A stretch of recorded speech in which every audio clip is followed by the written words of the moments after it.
Hey, remember when I asked like 45 months ago if anybody wanted me to do a Q&A? Well, we're doing it now, finally. Yes, I do apologize. I did not forget. I just had the idea to do that at a time when my life was relatively quiet and calm.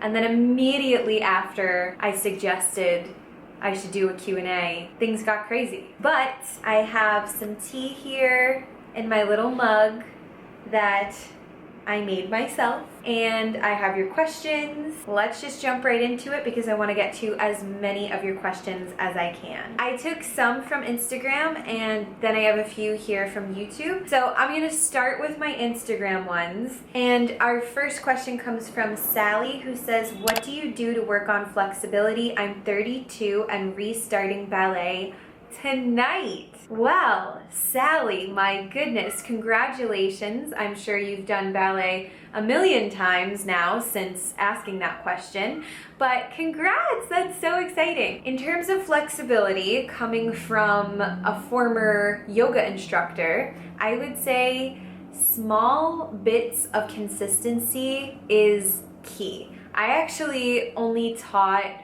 1 or 2 classes a week for a while, and my flexibility really increased just by doing 1 or 2 classes a week. So the biggest thing I would say to avoid is overstretching. We tend to want to do it all at once because we're just so eager, but you can really hurt yourself. So little bits at a time, and make sure that you're stretching warm. So it's actually really great to stretch immediately after your ballet class when you've been jumping and doing all this crazy bar work and all this crazy center work. Your muscles are going to be really nice and warm and ready to open up. So that's when you could really go for some of those deeper stretches. I hope that helps. Our next question comes from Falunge. I'm sorry, I'm totally butchering that. They ask, how do you remember choreography? Another great question. Honestly, this is something that I really struggled with at first, and I still struggle with it sometimes. It just comes with time. It really does, because when you're new to dance, and I don't know if you're new to dance, but I'm just sharing from my experience. When you're new to dance, everything is new. It's like this completely new language. It would basically be like trying to memorize lines for a play in a language that you don't even know. It's like, okay, first I need to learn how to pronounce all of this and what any of this even means, and then I need to memorize all of that so I can execute it in a way that actually makes sense. So as you do ballet, or as you learn any dance, you start to learn the language of dance. Things become a little bit more like second nature to you. So it's not like you're just trying to learn everything for the very first time and also memorize it. And there's so much going on. So give yourself grace, be patient with yourself, and know that it is gonna come with time. It's still pretty hard to remember it sometimes, even if you are a little bit more experienced. And then I would say my 2 biggest tips: always be practicing on the sidelines and get enough sleep. It's really hard for your brain to process things if you're kind of foggy-headed. And then always just be using that extra time that you have off to the side to iron out anything, especially that you're struggling with. Don't focus always on the things that you're already good at. Focus on ironing out those moments where you get tripped up. The Paris Technique asks, what effect has ballet had on your body image? Do you eat differently than you used to? So I actually created a whole TikTok on this, and there's a shorter version of it here on my YouTube shorts. So I'll link to either one of those or both of those because I go into a little bit more detail. But honestly, I know that this is a little bit unconventional, but ballet actually has really helped my body image. It was really difficult at first to feel comfortable and confident, and I still have my days, of course, but having such an active hobby and one that allows me to move my body, it's helped my mind, it's helped my body, it's helped so much of my mood in general and my feelings towards myself. And I just think it's the coolest freaking thing in the world to see what the human body is capable of. I'm really trying to focus less on the fact that, oh, my thighs have a little bit of cellulite, and focus more on the fact that, you know, look at what my thighs can do. Like, they can jump, they can run, they can dance, they can do all of those things. So that's how my body image has actually really improved. In terms of eating differently, I don't really think so. I mean, I've always tried to be kind of a clean eater. I have that background in teaching yoga, and I've always just been very interested in wellness and fitness and all that kind of stuff. So yeah, I haven't really changed my eating habits necessarily for ballet, but I will say I definitely like the way I feel when I eat healthier. I feel like I give a better performance in ballet. I eat chocolate cake all the time, but I don't love dancing right after eating chocolate cake, you know what I mean? So I just try and be strategic. Okay, the next question comes from several people. I get different variations of this question all the time. Do you work a part-time job when you don't dance? How do you pay your bills? Etc., etc. Well, the short answer is I'm a Capricorn, so that should really sum everything up. But yeah, no, I work several jobs. The simple answer is budgeting. I just do what I can afford to do. I make a lot of sacrifices. More recently, I've been able to kind of calm my schedule down a little bit, just because I finally, after 10 freaking years, monetized my YouTube channel, and occasionally I'm just starting to work with some brands and some sponsorships and all this crazy stuff that I really never saw happening. But yeah, that is a much more recent development in my life.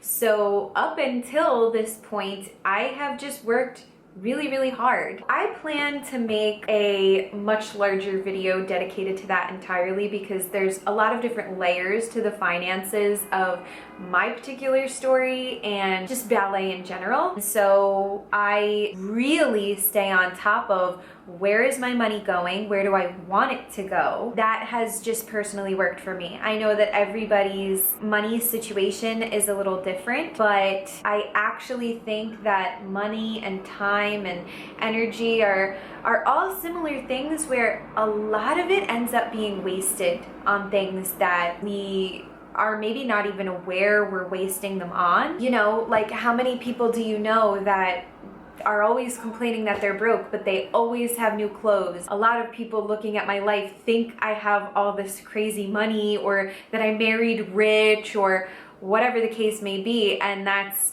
really not how it is. I'm just very, very clear on, this is what I want to spend my money on, and this is my biggest priority. So how can I work enough? How can I find the time, the money, the energy enough to pursue that? I also get a ton of questions on how many classes I take a week, and you know, it's kind of in conjunction with all of this, like, how can I afford to go to so many classes a week?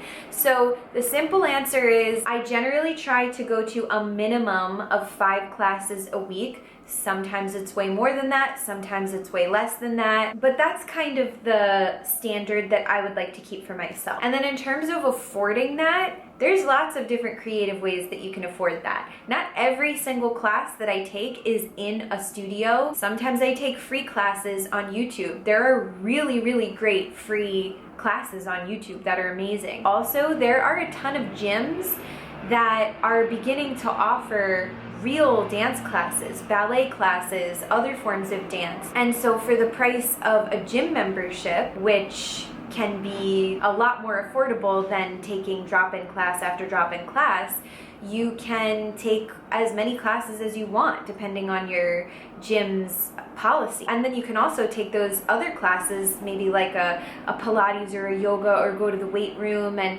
that's just helping your ballet even more because you're conditioning your body. There's a lot of different creative ideas, and you know, it's about finding solutions, not always telling yourself this is impossible for me and this is so expensive and I'm so broke and all of those things. Like, I would really encourage you to be mindful of those stories that you're telling yourself, and maybe just get curious. Where is this coming from? And is that 100% true?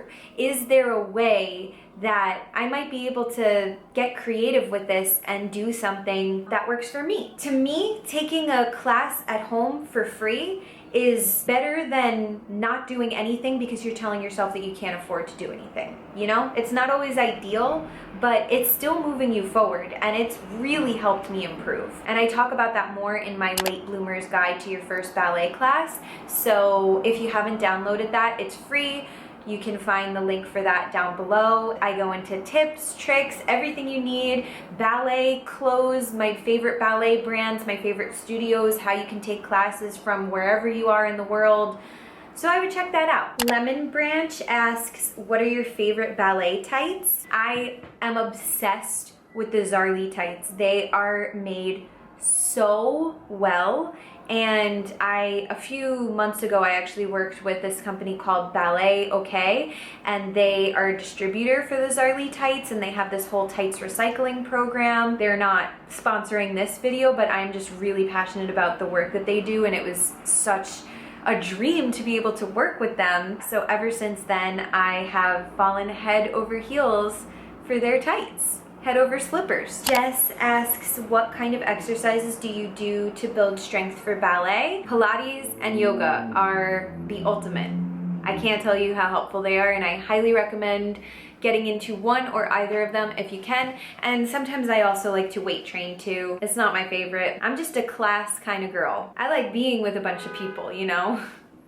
I'm too extroverted to just like sit in a room by myself and pump iron. That's just not me. Brittany, hi Brittany, and Talovi, we're asking about any book recommendations that I would have and what I'm reading. Well, I can tell you that I'm basically always reading Harry Potter, just at all times. It's my favorite book. I know it's the most basic book, but I freaking love it. And then book recommendations for ballet, ballerinas. I highly recommend The Creative Habit, I think it's called, from Twyla Tharp. It's not necessarily just good for ballerinas, but it's good for any creative, any dancer, and it really, I would say that book changed my life. Okay, now I'm gonna move over to some of my questions from YouTube. So our first question comes from the lovely, at Lovely Rocky. I was just calling you lovely before I even saw your name. Okay, so what are some of your dance milestones that you would like to reach, and did you ever have fear of being sensitive to injury since you're older? Do you feel dancing has reduced your risk to injury? Great question. In terms of the injury part of the question, I was like petrified when I first started dancing, and it was actually really difficult for me to take certain risks because I just always had this idea that I was gonna hurt myself. But yeah, I've just really lost a lot of that fear from dancing and strengthening my body and conditioning my body. I have hurt myself a couple of times, and it's not really a big deal. You know, you heal, and the body is incredible in that way.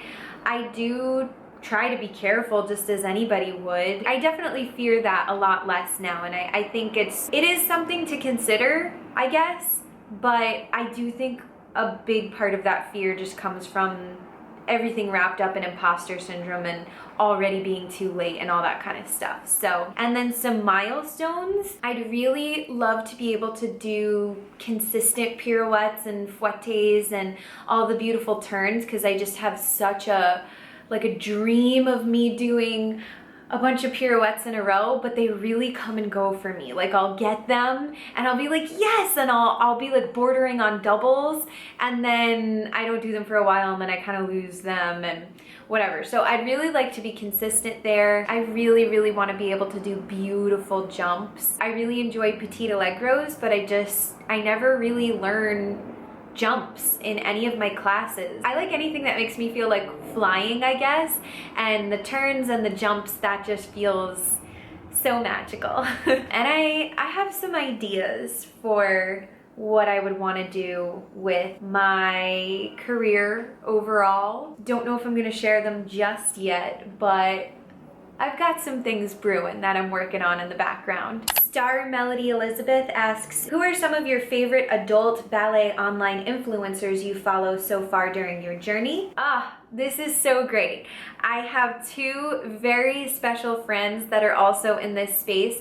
One is the long shot ballerina, and she is an incredibly talented dancer. She also has a podcast called Long Shot Ballerinas, and she just shares so much advice and incredible inspiration, so I highly recommend her. And then Dear Ballet, my friend Jasmina, she is just such a magical, enthusiastic ball of light and kindness, and she's beautiful and she's doing magical things, so you guys should hang out. Actually, Jasmina is here in the comments. She says, how are you such a queen? Jasmina, I actually watch you and then just try and replicate what you do. And I guess that gets me a little closer to queendom. Great question. Okay, Mermaid Opulence asks, do you want to eventually go on Pointe? The studio you dance at, do they let adult beginners participate in their productions? Great questions. Yes. I am working very diligently to get on Pointe at some point.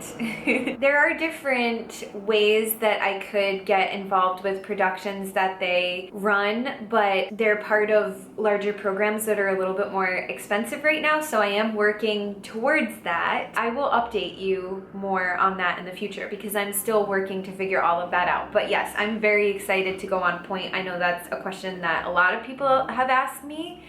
And yes, yes, yes. I'm quickly losing light and battery power, so I just have time for a couple more questions. So Illinois asks, can you give advice on how to improve in ballet? Thank you for being an inspiration for the ones that didn't start early. Thank you for your question, and it's a great one. I would say my biggest tips are consistency, filming yourself if you can. I have a whole video on that I would highly recommend, and focusing on your strengths. Yes, of course you want to work to improve what you're struggling with, but it's going to help you stay motivated and consistent if you are acknowledging what you're actually improving in and what maybe you have a little bit of natural aptitude for. There's so much in ballet that I really struggle with, but I really love my feet. You know, I have flexible feet, and that's something that I'm proud of. So on those days when I feel like I'm just not getting anywhere, oh, hi little one. Remembering that there might be things that you're already good at or you're already picking up really quickly. That's really gonna help. And when I say to be consistent, I think a lot of people hear that and think, oh, well, I have to go to 5 classes a week or 20 classes a week or I'm never gonna get anywhere. No. When I say to be consistent, I mean if you can commit to 5 minutes a week, that is what you do. And so much of that is just actually training your brain to be consistent. It's not always about how much time, because sometimes if we're trying to overcommit to all these expensive classes and all of this crazy time that we might just not have, then we get disappointed and then we give up. So I would say commit to something that you can actually realistically say, yes, I can do this, and then you do that. And you do not break that agreement with yourself, because a lot of consistency is also just keeping the promises that you make to yourself. And that's gonna be huge. And the point of it is not to stay at 5 minutes a week every single week. It's to start dipping your toe, getting used to it, and then gradually adding more time. I started by going to 1 class a month. That was what I could commit to, so that's what I did. And here we are now. So please don't get hung up on what you can't do. This is just blanket statement. Focus on what you are capable of. If you let it, your brain is gonna look for every excuse, every reason why you can't do this, why you can't afford it, why your body is never gonna be good enough. It's gonna give you all the excuses. So let's be mindful of that, and let's start retraining it to look for solutions. And on that note, I have to go because my camera has died about 1,000 times and I think I've talked more than anybody cares to hear. So thank you so much. If I didn't get to your question, don't worry. I will respond to you in the comment section and I'll answer your question there, and maybe we'll get to do this again sometime. But anyway, thank you so much for all of your support and your kindness and your questions, and you really asked such great questions. I hope that any of this was helpful or inspiring in some way. No matter what, just keep dancing, keep following your dreams. And if you like this video and you want to see more from me, then I would highly recommend this video where I share my journey of doing my very first nutcracker in my 20s. 29 years old, her first nutcracker. Anyway, I love you so much. Thank you. Bye.